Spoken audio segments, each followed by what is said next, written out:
This is the best way I can put it, is that acting is bad acting. Good acting is just authentic behavior. Just being. Authentic behavior. If you're acting and it's apparent that you're acting, then that's bad acting.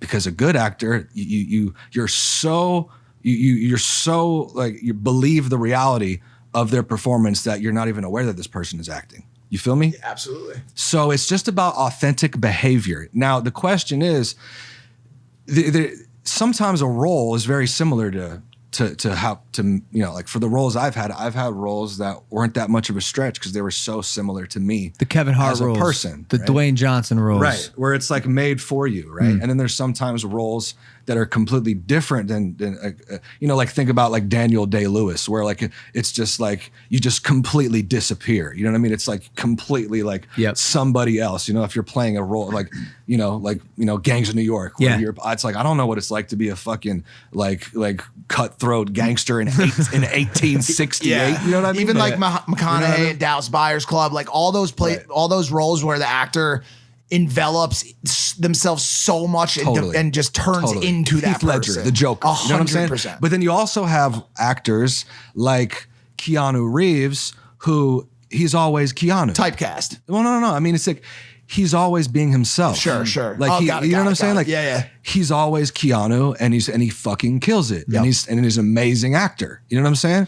So like there's different ways of going about it, but no matter what, you have to behave authentically, right? So, but sometimes that authenticity might be more of a stretch versus less of a stretch, right?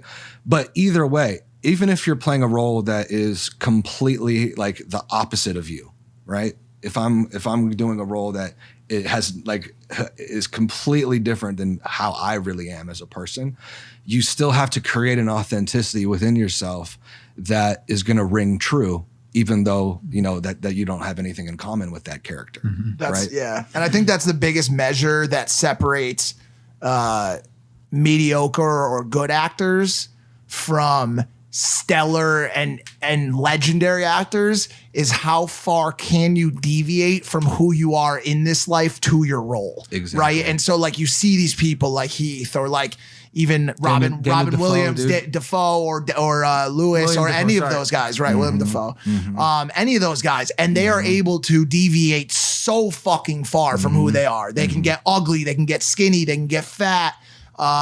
Christian Bale's another one that's fucking insane at it, right? Totally. Do you think that ability is not teachable? No, it's definitely teachable. Got it. It's definitely teachable. Are you sure? Anybody can be an actor. Anybody, okay? It just comes down to two things. Number one, do you have respect for the craft?